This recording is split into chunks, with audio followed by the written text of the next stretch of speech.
Greetings, Marvel Strike Force fans. I am Cerebro, your community manager, and welcome to your community update. We have an awesome interview to get to today with a brand new face here on Strike Time, including introducing not one, but two brand new characters. But first, I'd like to highlight a recent blog post over on MarvelStrikeForce.com in case you missed it. First, we will be bringing back Doom Raid First Strike, as there were some alliances out there that were not able to get to the new Doom Raid just yet, and we want to ensure that you guys can continue to earn those coveted Silver Surfer shards. Next, there was an announcement about increasing the availability of Tier 1 ISO 8, or also called the Green. Those resources will be coming out very soon, including those ions. Yes, we know you need ions, so we are greatly increasing that availability. And finally, we went into some detail into how we actually made the new version of the Doom Raid easier than the last one, and we'll help you prepare for that challenge a bit more. Man, I tell you, I am so close to getting more of those T2 ISO 8s, I can just smell it.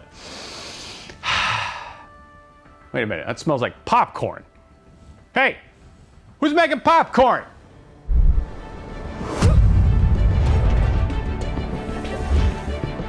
All right, guys, I'm very happy to have with us today a first-timer here on Strike Time, Mr. Byron Mehlsack. How are you, sir? I'm doing very well. How about you, Nick? I'm doing very well. Thank you very much for asking. So, Byron, we actually really haven't had a chance to actually meet in person yet. I know you joined with the studio kind of late last year. How have you been enjoying it so far? Oh, working at Scopely has been really great, and working on Marvel Strike Force has been just a ton of fun. Sweet, that's great to hear. So I'm actually very interested to hear, as I'm sure our players are out there, what you do on the team and what your contributions are to the game. I'm a balance designer for Marvel Strike Force. My goal is to create thematic combat kits for Marvel characters that are fun and engaging for our players. So far, I've been responsible for Shatterstar, Longshot, and the rest of X Factor, as well as Heroes for Hire. So a couple of questions that our players always like to know when people come onto the show or when they meet somebody new at the studio is, one, what's one of or a couple of your favorite characters in Marvel Strike Force? And number two, and you will be judged here, what is your favorite Marvel Cinematic Universe theatrical release? Yeah, sure, Cerebro. So my favorite character in Marvel Strike Force has got to be Multiple Man. When I was told I'd be working on combat kits for X Factor, I actually didn't know who they were. So I spent an entire weekend just reading all of the X Factor investigation comics, and I absolutely fell in love with James Madrox. Nice. I really wanted to make sure he was properly represented in Marvel Strike Force, with his bottomless supply of dupes. I was super happy we were able to achieve that in the game. He is a ton of fun to play with. For my favorite MCU theatrical film, it's got to be Avengers Infinity War. A lot of great things about that movie, but the standout attribute to me is the movie's pacing. The fact that it's a 2 hour and 40 minutes, but whenever I sit down to watch it, it only feels like 20 minutes actually go by.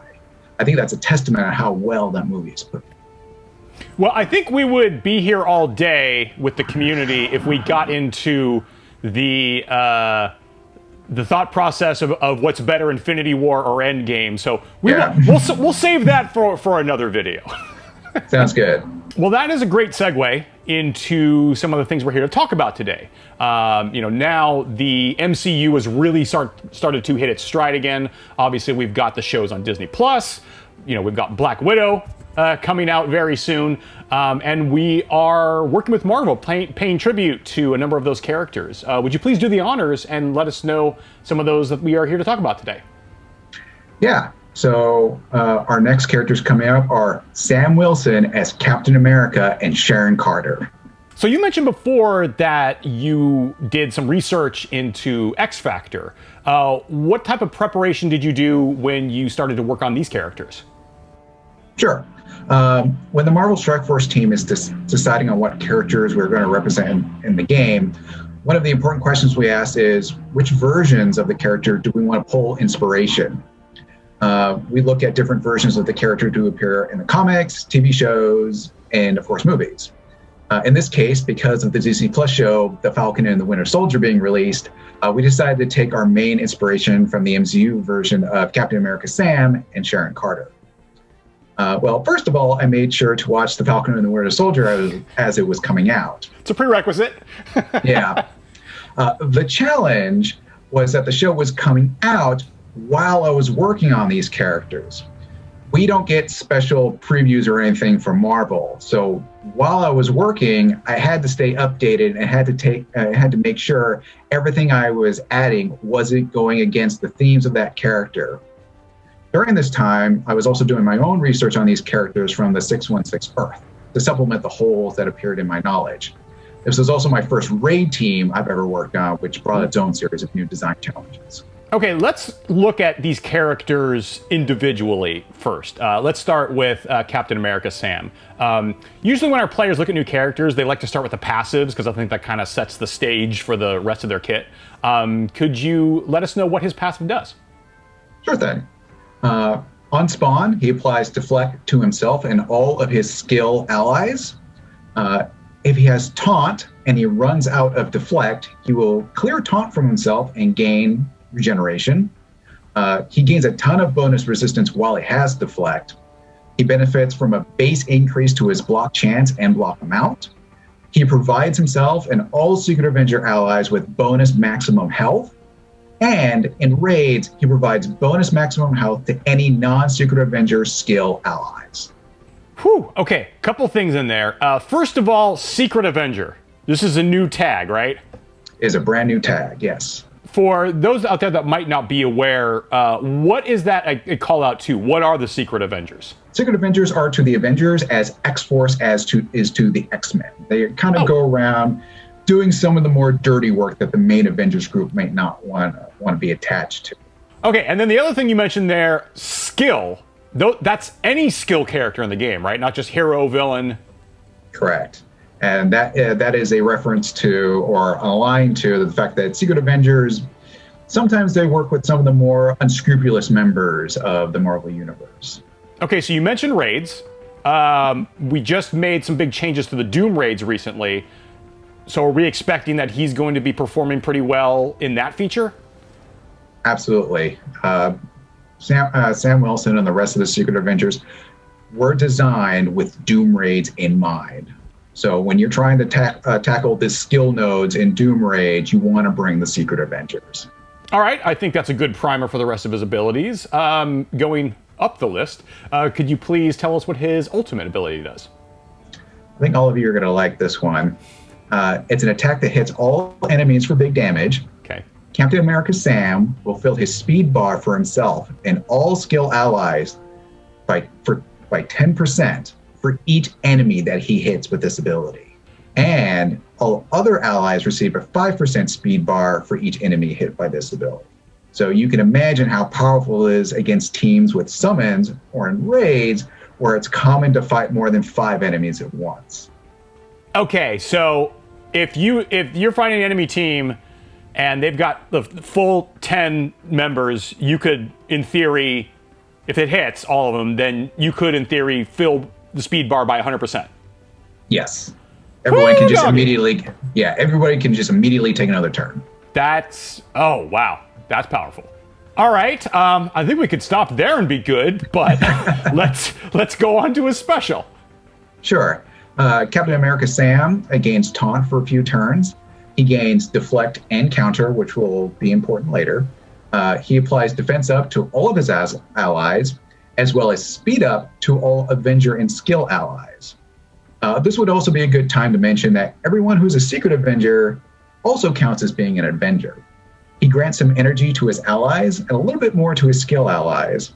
And on top of all of that, he calls an assist from a random skill ally. All right, and rounding it up with his basic attack, if you please. Sure. This is a hard-hitting attack that clears a positive effect from the primary target and then bonus attacks. Captain America Sam also gains Deflect when he uses this attack. As an additional bonus, the Deflect is also gained when Captain America Sam uses his counterattack, assist, or ISO attack, which pairs very well with the counter he gains from his special. And that you said clearing a buff from an enemy. That's any random one. Yep, he will clear one random positive effect from the enemy he hits with his basic. Gotcha. All right, so I want to talk synergy about Sam, but I have a feeling that there's going to be some synergy with Sharon, so maybe we should talk about her first and then kind of come back to that. I agree. So could we go ahead and start diving into a bit to Sharon and, again, begin with her passive ability? Absolutely. While Sharon has deflect, she gains a big increase to her focus. On a Secret Avenger or skill ally turn, she has a 50% chance to apply offense up to them. In raids, this always happens. In raids, when an enemy drops below 50% health, she will apply the disrupted effect to them, preventing them from receiving any additional positive effects. And finally, in rage, she gives a big boost of damage to herself and her Secret Avenger allies. Wow, applying disrupted on less than 50% health. That seems pretty significant, right? Yeah, especially like a boss node, and you're trying to get the boss down, and it's like the worst thing you want to happen is to him to get defense up or speed up, something that'll mitigate that. Sharon Carter is great to just put a stop to all of that. It's like, no, I'm going to finish you off. Nice. All right, moving on. How about her ultimate ability, please? All right. Sharon's ultimate is an attack that chains up to 2 other targets. The primary target is cleared of all positive effects, is stunned, and slowed. The chain targets have a few positive effects cleared from them and are slowed. Sharon receives a big bump to her focus against the primary target for her ultimate. So she is pretty much guaranteed to clear those procs and to get that stun and slow off on. Are there any characters in particular where you feel like that clear all buffs is going to be particularly potent? You're going to see some Ebony Maw in the skill Doom 1 raid node. So when you see him around, be sure to save Sharon's ult for him. Nice. And next would be her special ability. This is an area of effect attack, so this will hit her primary target as well as 2 adjacent targets. The primary target is hit for big damage and has ability block and defense down applied to them. The adjacent targets are hit for good damage and have defense down applied to them. So this is a great ability to break down those tough characters and their neighbors, specifically if you've got somebody with taunt. I mean, defense down's a pretty universally good ability. Like even like in arena, if you can land defense down, that can be pretty devastating. Yeah, this her special is going to be, I think, one of the core reasons why people are going to want to take this character. And finally, rounding it out with her basic ability. This one's pretty nasty as well. Sharon attacks her primary target for good damage and applies slow to them for multiple turns. If she's in raids and Captain America Sam is an ally, this attack also reduces the target's speed bar. As an additional note, the slow and speed bar reduction are also on her counterattack, assist, and ISO attack. All right, so that is a very specific call out to Captain America Sam there. Is there a reason in the fiction that it has that? Well, Captain America Sam and Sharon Carter do have a beneficial arrangement in the stories. Uh-huh. So Sam being there and providing that opening for her, I believe, is very thematic. All right, so next important question for Sam and Sharon. ISO 8 classes. What are you finding are some potent combinations as you're testing these characters out? Good question. For Captain America Sam, since he is a protector, he will always be able to benefit from the Fortifier ISO 8. Uh-huh. However, because he also gains deflect from his counterattacks, assists, and ISO 8 attacks, giving him the Striker ISO 8 can actually add to his survivability. For Sharon Carter, Striker is definitely very powerful on her since she can apply slow from her counterattack, assist, or ISO attack. In raids, if Captain America Sam is also on her team, her counterattack, assist, and ISO attack will also reduce the enemy's speed bar. Okay, so that's 2 new Secret Avenger characters. Are we going to be having any more Secret Avengers in the next version release of the game? Captain America Sam and Sharon Carter will have one more member joining the Secret Avengers team, but that's going to be discussed with some other time. Okay, so that's 3 members. And of course, you want to usually take 5 members of a team into a battle, which means we've got 2 slots open. From what you've described so far, especially with working with skill characters, I mean, there's a lot of characters with skill in the game. Do you have some recommendations, maybe like a gentle nudge in a certain direction of what other characters would be great to pair them up with? I sure do. These characters are designed for raids and specifically give bonuses to other skill characters. Well, there was a very powerful skill character released very recently. Someone who is not only already a powerful skill character in their own right, but would also benefit from the fact that Sharon Carter has an AoE attack that applies defense down. Someone who gets bonus attacks when an enemy with defense down is attacked. I'm, of course, talking about Kestrel, and she is a great input for this team. Along with the director of S.H.I.E.L.D., the main man himself, Nick Fury. His ability to summon reinforcements and provide another slew of buffs to the team are very useful. So if you've been wondering what to do with Nick Fury after his update with Kestrel, this is a great place to use him in. And for the Secret Avengers, sometimes they find themselves working alongside the less scrupulous members of the Marvel Universe. And if you have seen The Falcon and the Winter Soldier, you know who I'm talking about. And yes, he's a great input on this team as well.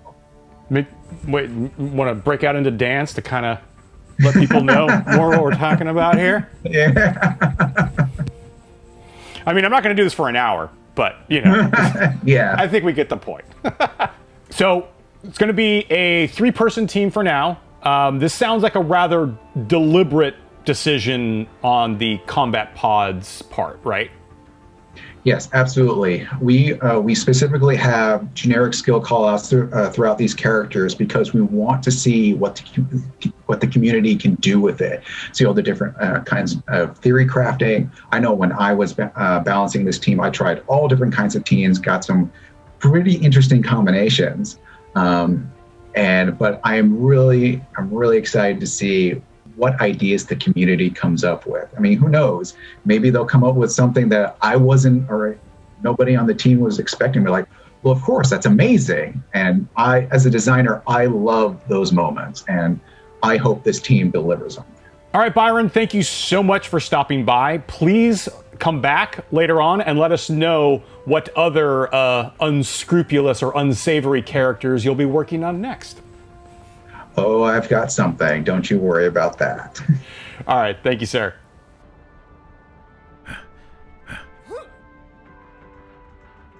Hello, Zeeks here, your friendly neighborhood community specialist, and it's that time again, community spotlight time.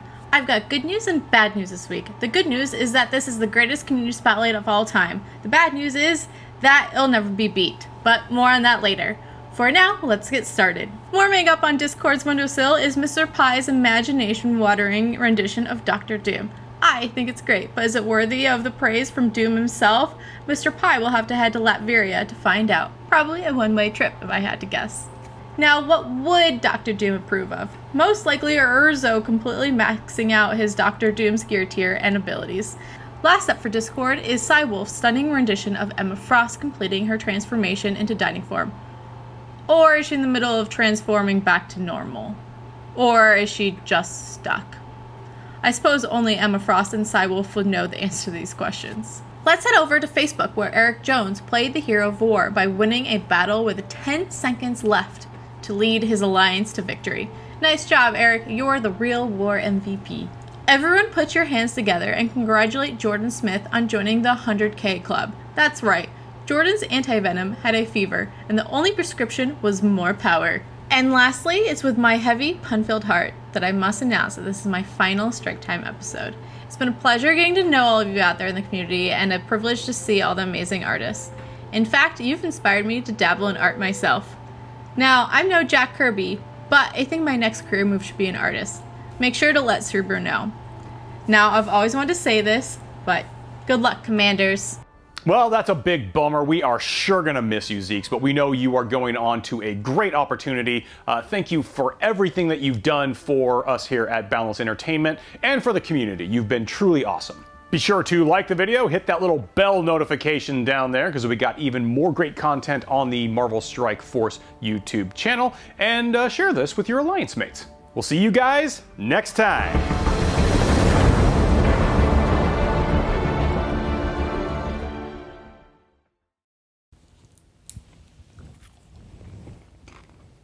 Hey, how do you smash a flag?